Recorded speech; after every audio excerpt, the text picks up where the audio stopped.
തമിഴ്നാട്ടിലെ രാഷ്ട്രീയത്തിൽ വീണ്ടും വലിയ മാറ്റങ്ങൾ സംഭവിക്കുകയാണ്. കഴിഞ്ഞ കുറച്ചു കാലമായി സ്ഥിരതയോടെ മുന്നേറുകയായിരുന്ന രാഷ്ട്രീയ കൂട്ടുകെട്ടുകൾ ഇപ്പോൾ പുനർക്രമീകരിക്കപ്പെടുന്നു. അതിലേറ്റവും ശ്രദ്ധേയമായ ഒരു മാറ്റമാണ് DMKയ്ക്കുണ്ടായിരുന്ന പുതിയ തിരിച്ചടി. അവരുടെ പ്രധാന സഖ്യകക്ഷിയായിരുന്ന കോൺഗ്രസ് ഇപ്പോൾ ആ കൂട്ടുകെട്ടിൽ നിന്ന് പിന്മാറിയിരിക്കുകയാണ്. ഇത് സാധാരണ രാഷ്ട്രീയ മാറ്റമെന്നതിലുപരി തമിഴ്നാട്ടിലെ ഭാവി രാഷ്ട്രീയത്തെ തന്നെ സ്വാധീനിക്കാവുന്ന ഒരു തീരുമാനമാണ്. കോൺഗ്രസിന് DMKയോടൊപ്പം അല്ല, മറിച്ച് TVK പിന്തുണയ്ക്കാനാണ് തീരുമാനിച്ചിരിക്കുന്നത്. എന്നാൽ ഈ പിന്തുണയ്ക്ക് ചില നിബന്ധനകളുമുണ്ട്. പ്രധാനമായും വർഗീയതയുമായി ബന്ധമുള്ള ശക്തികളെ രാഷ്ട്രീയത്തിൽ നിന്ന് മാറ്റി നിർത്തണമെന്നാണ് കോൺഗ്രസ് മുന്നോട്ട് വയ്ക്കുന്ന പ്രധാന ഉപാധി. കോൺഗ്രസ് നേതൃത്വം വ്യക്തമാക്കുന്നത് താൽക്കാലിക തീരുമാനം മാത്രമല്ല, പഞ്ചായത്ത് മുതൽ പാർലമെന്റ് വരെ എല്ലാ തലത്തിലും TVKയുമായി ചേർന്ന് പ്രവർത്തിക്കാനാണ് അവരുടെ പദ്ധതി. അതായത് വരുന്ന എല്ലാ തിരഞ്ഞെടുപ്പുകളിലും ഈ കൂട്ടുകെട്ട് തുടരും. ഇത് തമിഴ്നാട്ടിലെ രാഷ്ട്രീയത്തിൽ ഒരു പുതിയ അധ്യായം തുറക്കുകയാണ്. DMK താരതമ്യം ചെയ്യുമ്പോൾ ഇത് വലിയൊരു തിരിച്ചടിയാണ്. വർഷങ്ങളായി കോൺഗ്രസ് അവരുടെ പ്രധാന കൂട്ടാളിയായിരുന്നു. ആ ബന്ധം അവസാനിക്കുന്നത് രാഷ്ട്രീയ നിലപാടുകളിൽ വലിയ മാറ്റങ്ങൾ വരുത്തും. വോട്ടർമാരുടെ മനോഭാവത്തിലും ഇതിന്റെ സ്വാധീനം കാണാൻ സാധിക്കുന്നുണ്ട്. ഇതിനിടെ കോൺഗ്രസ് അവരുടെ അടുത്ത ലക്ഷ്യവും വ്യക്തമാക്കിയിട്ടുണ്ട്. മിഷൻ 2029 അടുത്ത കുറച്ച് വർഷങ്ങൾക്കുള്ളിൽ തമിഴ്നാട്ടിൽ ശക്തമായി നിലനിൽക്കുകയും 2029ഓടെ കൂടുതൽ ശക്തമായ സ്ഥാനത്തേക്ക് എത്തുകയും ചെയ്യുകയാണ് അവരുടെ പ്രധാന ലക്ഷ്യം. അതിനായി TVKയുമായുള്ള ഒരു പുതിയ സഖ്യം അവർ ഒരു പ്രധാന ചുവടുവയ്പായി കാണുന്നു. വരാനിരിക്കുന്ന തെരഞ്ഞെടുപ്പുകളിൽ കോൺഗ്രസും TVKയും ഒരുമിച്ച് മത്സരിക്കും. ഇത് വെറും വാക്കുകളിൽ മാത്രം ഒതുങ്ങുന്നില്ല. ഇപ്പോഴത്തെ രാഷ്ട്രീയ സാഹചര്യത്തിലും അവർ ചേർന്ന് പ്രവർത്തിക്കാൻ തുടങ്ങുകയാണ്. സർക്കാരിന്റെ രൂപീകരണവുമായി ബന്ധപ്പെട്ട കാര്യങ്ങളിലും കോൺഗ്രസ് പിന്തുണ നൽകുമെന്ന് വ്യക്തമാക്കിയിട്ടുണ്ട്. കോൺഗ്രസിന്റെ 5 MLAമാർ TVK പിന്തുണയ്ക്കുമെന്നാണ് റിപ്പോർട്ട്. ഇത് സർക്കാരിന്റെ ഭാവിയെ തന്നെ ബാധിക്കാവുന്ന ഒരു കാര്യമാണ്. രാഷ്ട്രീയത്തിൽ ചെറിയ മാറ്റങ്ങൾ പോലും വലിയ ഫലങ്ങൾ ഉണ്ടാക്കാറുണ്ട്. ആയതിനാൽ ഈ പിന്തുണ എത്രത്തോളം സ്ഥിരത നൽകുമെന്നത് ഇനി കാണേണ്ടതാണ്. കോൺഗ്രസ് മുന്നോട്ട് വയ്ക്കുന്ന നിബന്ധന വളരെ വ്യക്തമാണ്. വർഗീയ ശക്തികൾക്ക് ഇടം നൽകരുത്. ഇതവരുടെ പ്രധാന നിലപാടാണ്. ഈ നിബന്ധന പാലിക്കപ്പെടുകയാണെങ്കിൽ മാത്രമേ സഖ്യം മുന്നോട്ട് പോകുകയുള്ളൂ. ഈ ഒരു കാര്യം അവർ ആവർത്തിച്ച് വ്യക്തമാക്കുന്നു. ഈ വിഷയത്തിൽ കോൺഗ്രസ് ഗവർണർക്ക് കത്ത് നൽകാനും തീരുമാനിച്ചിട്ടുണ്ട്.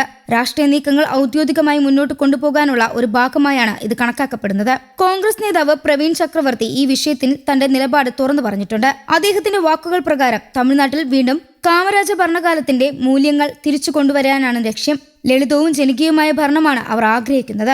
ഇതിനിടെ കോൺഗ്രസ് നേതാക്കൾ ഉടൻ തന്നെ TVK ആസ്ഥാനത്തെത്തും. പനയൂരിലാണ് TVKയുടെ പ്രധാന ഓഫീസ്. അവിടെ എത്തി പാർട്ടി നേതാക്കളുമായി കൂടിക്കാഴ്ച നടത്താനാണ് പദ്ധതി.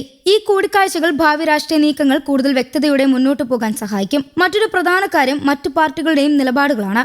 AIADMKയിലെ ചില നേതാക്കൾ TVKയുമായി സഖ്യമുണ്ടാക്കാനുള്ള താല്പര്യം പ്രകടിപ്പിച്ചു എന്ന് റിപ്പോർട്ടുകൾ പറയുന്നു. എന്നാൽ TVK ഈ സാധ്യത തള്ളിക്കളഞ്ഞിരിക്കുകയാണ്. TVK general secretary Arun Raj വ്യക്തമാക്കുന്നത് AIADMKയുമായി സഖ്യമുണ്ടാകില്ല എന്നാണ്.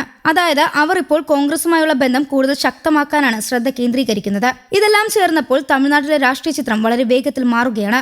ഒരിക്കൽ ഉറപ്പായിരുന്ന കൂട്ടുകെട്ടുകൾ ഇന്ന് മാറുന്നു. പുതിയ കൂട്ടുകെട്ടുകൾ രൂപപ്പെടുന്നു. ഇത് വോട്ടർമാർക്കും വലിയ ആകാംക്ഷയോടെ കാണുന്ന ഒരു അവസ്ഥയാണ്. ഈ മാറ്റങ്ങൾ എങ്ങനെ ജനങ്ങളിലേക്ക് എത്തുമെന്നത് പ്രധാനമാണ്.